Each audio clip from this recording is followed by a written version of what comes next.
When you check power here.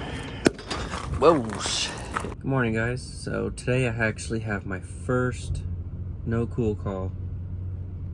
It's still a little chilly out. It's been pretty warm pretty much this entire week. It's been like 70 plus degrees. I'm here at this, what is it called? Physical therapy. So about to see what's going on there. I'm gonna go in, talk to the guy, and see what the problem is. I've been to this building one time, but I don't remember how to get up on the roof. So I'll see you up on the roof.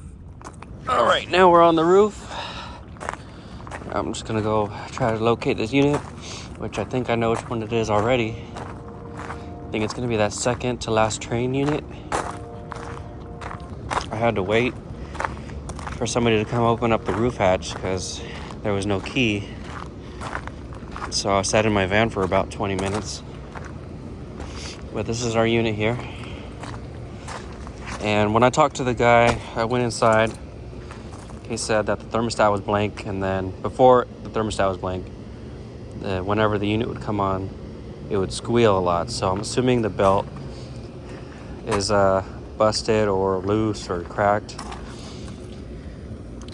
So let me check this out. I'm gonna start with this belt real quick, just to see. Belt's all right. It is very loose though. It needs to be tightened, or might need to be replaced. The belt looks kind of new actually. We'll look at it a little more. I don't really want to stick my hands in there yet. When you check power here. Whoa, shit. Damn. I can't believe I got that on video.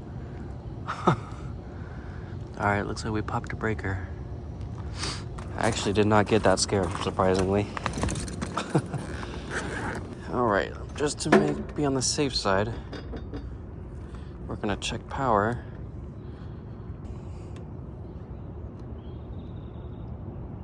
There's still power. Oh my goodness, there's still power going to it.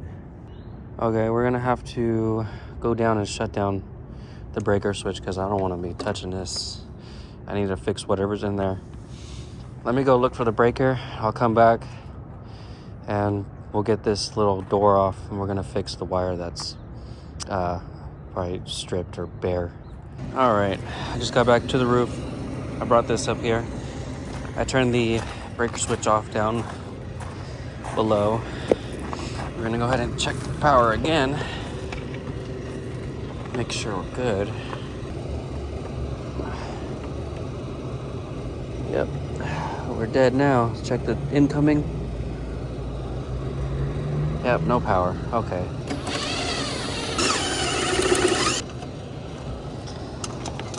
Let's see what we're working with. Ah, yeah. Oh yeah, it's definitely burnt up there. Let me just double check. Check our incoming power. Got nothing. Check it to ground. Nothing and nothing. All right, we're good. Okay. Grab this. This is our wire. I had my gloves yesterday, but I don't know where they're at now. Lost them. There it is, right there.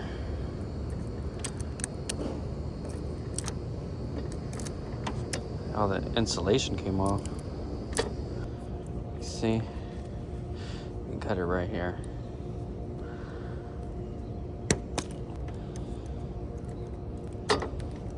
Go. New wire.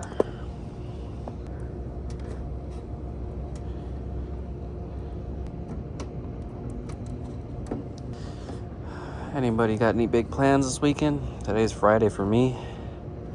Pretty sure by the time I upload it, it's gonna be like next week. But let me know what you guys end up doing this weekend or past weekend.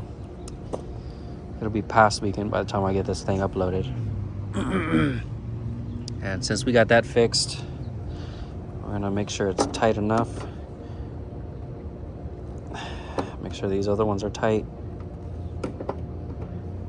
And then we're also gonna check the other wires in here, make sure they're not also stripped. Okay, now we can go ahead and put this door back on. Look at that. Must have been doing that for a while.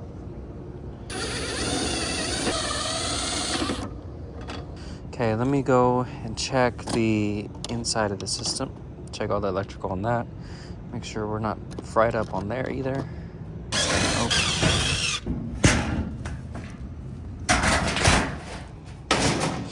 Let's see, do a visual check.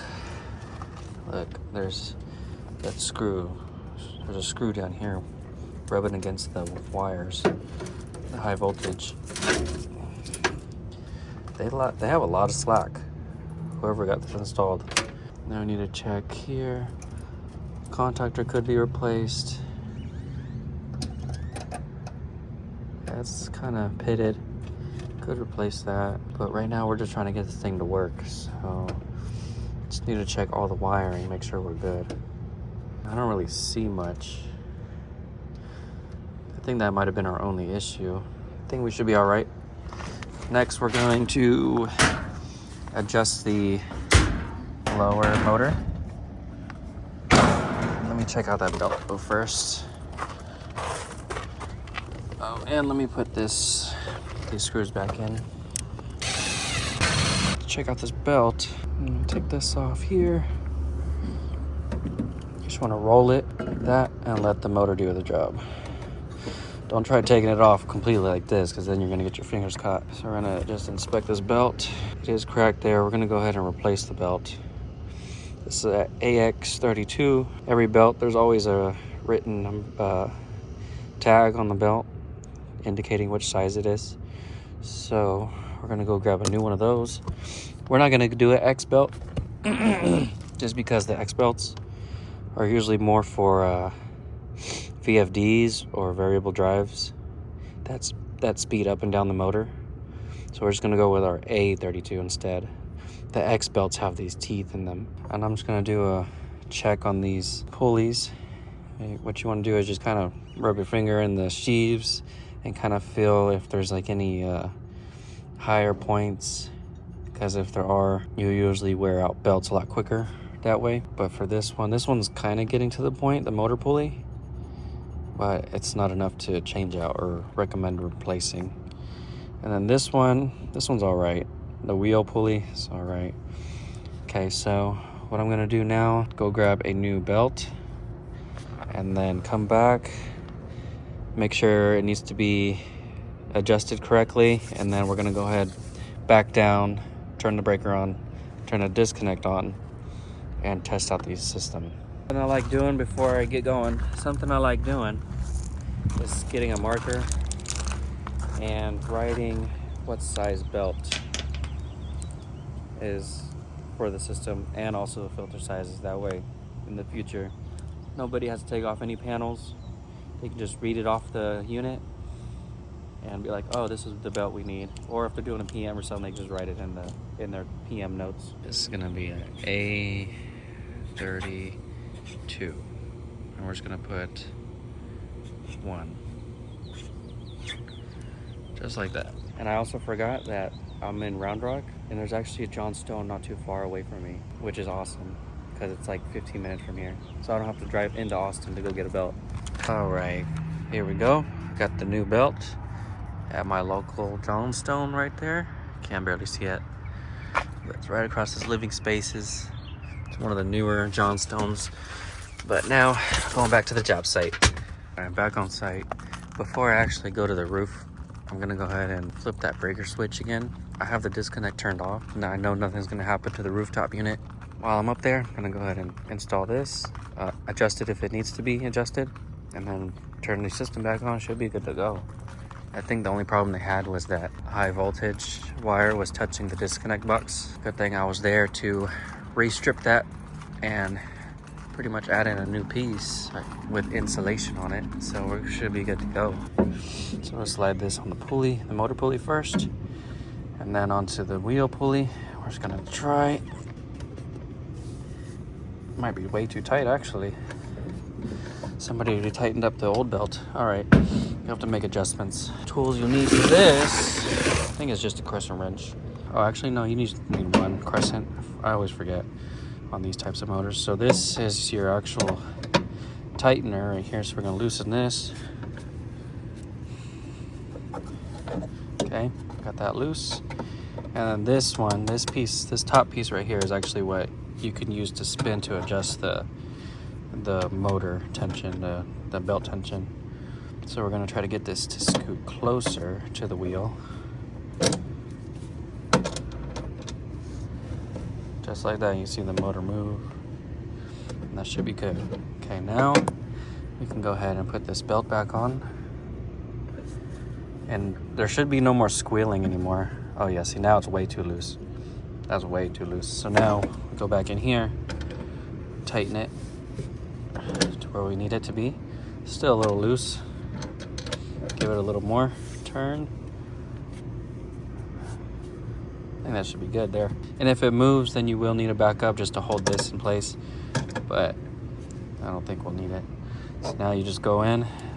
This lower nut, you want to go ahead and tighten it down. So that way the motor doesn't move. That should be it. Now, let's go ahead and turn on the disconnect. I'm gonna do this with my foot because I'm just a little nervous. There we go. Actually, one thing we could do to make sure there is power is actually open up this door here. Check to see if we have power.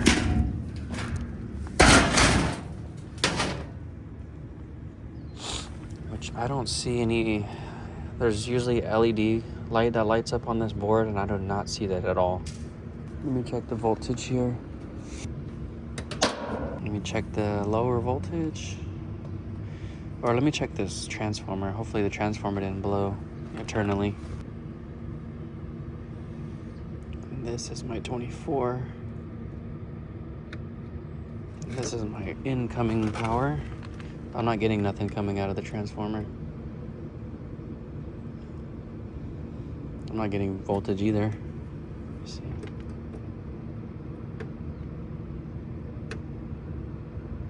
I only have one leg. Oh, and there it goes. Nope, yeah, I'm missing a leg. Let me check the disconnect again. Something ain't right here. Unless the actual breaker switch popped. I'm just gonna open that again. Let me check the incoming voltage. Power there. Power there. And power there. Got power there, there, and there. Got it there, 120, 120, and 120. Okay, so we're good there. We have our incoming power, we have our outgoing, going there. Let me open that up and see what happens. Let's see, I wouldn't think that this would be a problem. I don't think it should be a problem. This is more for electric heat. But we're gonna check it anyway, just to make sure. So I'm not getting power for some reason. Yeah, it's supposed to run through here and then run through there. So I'm wondering if, let's see. Oh wait, I'm not getting any power. Let's check continuity since I have the disconnect off. We're gonna check. So we have the disconnect wires over there, right there. These black wires here are running back into this little block, and then from the block to these two fuse blocks. So nothing. That's good. So that's good. That's good. That's good.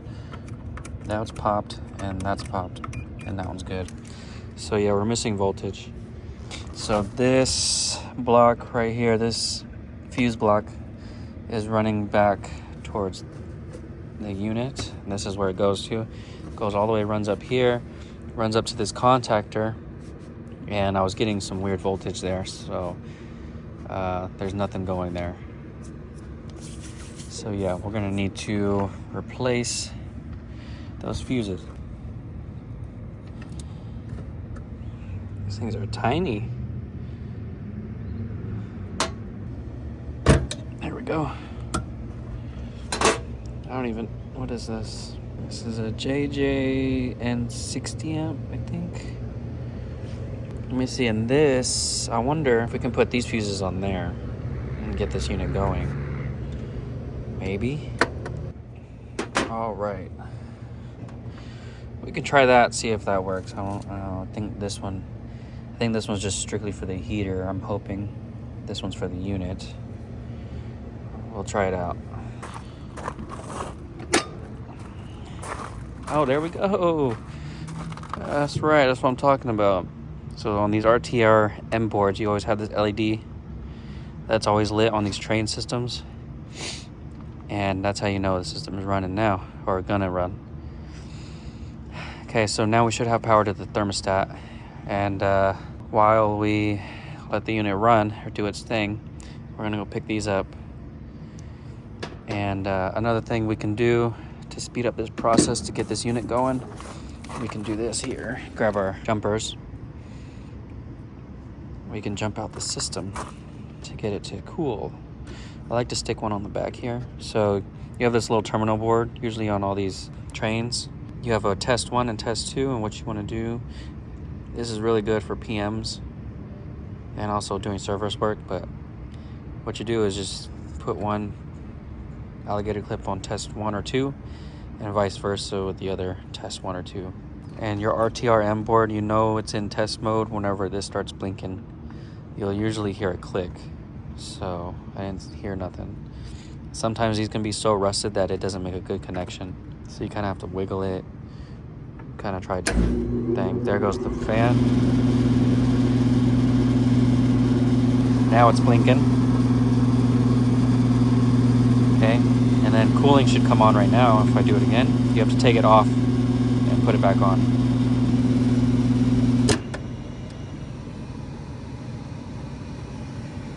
What happened? What the heck? It tried to start, and now I don't have any power.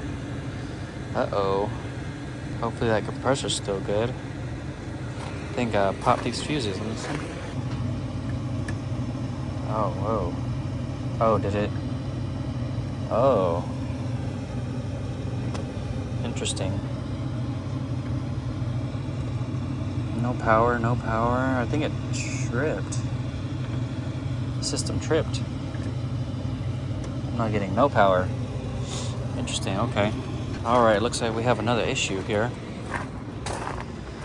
Turn this off. Looks like we have a bigger problem. I wonder if that disconnect being messed up like that caused the issue with one of the bigger components. We're gonna test out that compressor right now, see if it's still good. The only reason a unit would trip that quick before a component comes on is because it's grounded. So we're gonna go ahead and check this compressor here. Disconnect is off. Let's take this off. Okay, switch this to continuity. So we have a good ground there. Yep. Oh, yep. They're all grounded. That sucks. Wow. And the way I did that, to check if a compressor's grounded, just find any surface that's good, has a good ground. So the way I like to check it is, like say here, for instance, this is metal to metal. I don't have a good ground there. Up here, it's a good ground. So I keep one lead on the ground, check all pins, and this compressor is done.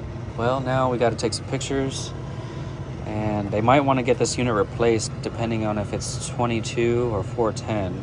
If it's 22, they're going to definitely get it replaced. I think these orange compressors still have 22 in them. Let's find out on the data tag, which I can't stand these Trane units because these data tags are terrible for keeping information because the sun just beats down on them. Let's see. I can't really tell. Only thing you can do is just keep rubbing it until you start seeing words. Barely see anything. Can't tell. All right, well, we're just gonna have to get a picture of the data tag and then give them a quote. So let me take a picture of this. All right, well, there's nothing we can do now. It's gotta close this up. All right, so I just emailed my quoter, and I'm not sure if he's gonna quote for a new system or a compressor. I'm not sure. We just gotta figure out if this is 22 or not. If it's 22, then we'll be replacing the system, and if it's 410, then we'll be replacing the compressor. So now I'm just waiting on that. I probably won't do that today. We'll have to get this quoted and ordered. So until then, I'm gonna wait and see what he says and see what he wants me to do from here. I'm gonna contact the property management and let them know what I found, and then go from there. Okay, so I just talked to the tenant. Not the tenant. I just talked to the property management, and he said to just let the tenant know because we're actually going to do the work for them and not the property. They're the ones that are going to be paying. So right now I'm just going to put all my stuff up, and then I'm going to run down to my van real quick to go get a lockout tag out so I can tag that disconnect out so nobody comes and turns the system on, which is a good thing to do. Even if there's no power to the system, it's good because we have a install crew that'll come and install the system, and they need to identify which system is what.